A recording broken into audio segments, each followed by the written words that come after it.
All right, this is Sampson, and this is his roadmap to success. And his main issue, behavioral issue is separation anxiety. So I want to refer the guardians to going over the video above this one, or the two videos above this one, to fix the separation anxiety.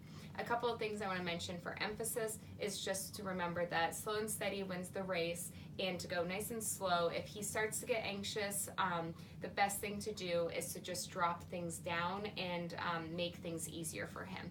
So if you notice that you get up to 30 minutes and he's just getting really anxious and you're having a hard time getting over 30 minutes, maybe drop down to 20 minutes and see how that works for a while.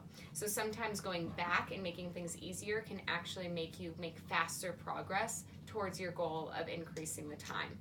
The other little tip that I want to mention is to still change up the time. So once you get up to even 5 minutes, you want to still practice doing it every once in a while. Walk out the door and walk right back in.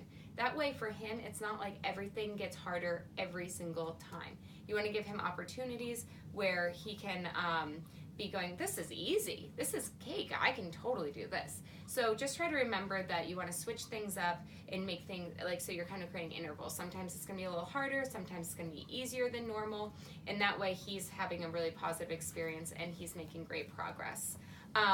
If he is to get kind of worked up while you're gone, especially when you come home, just remember not to pet him or reinforce any of that behavior of him getting really excited when you come home. Wait for him to look nice and relaxed. That usually means having his body posture more relaxed, he's not stiff or like jumping all up and being too high energy. I want to remind you to be petting with a purpose. Every time you pet him, you're rewarding his behavior.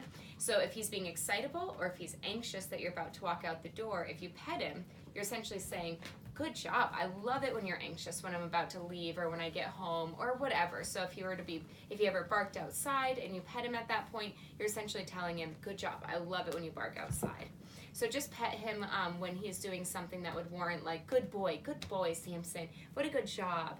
That's when you want to be petting him. You also want to be asking him to sit every time you go to give him attention.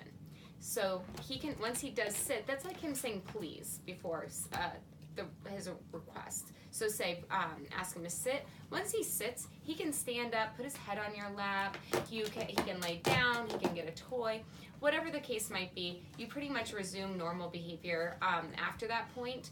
But you just want him to ask him to sit first. That's his way of saying please. And then you can do whatever. And you can pet him for hours if you want. I don't care how long you pet him. You just want him to at least sit first.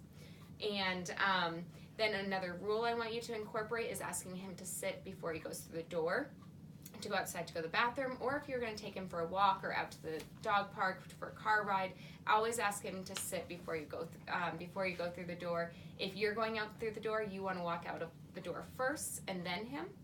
And keep up with the other good rules that you already have, like the way you feed him, keeping him off the furniture, and things like that. So those are all going to contribute to you helping him get over his separation anxiety and also learning his self-control so he's not invading too much personal space and things like that.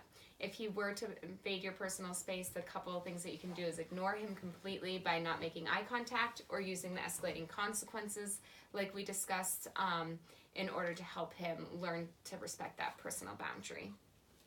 Last, I want to remind you that everything you do trains your dog, only sometimes you mean it.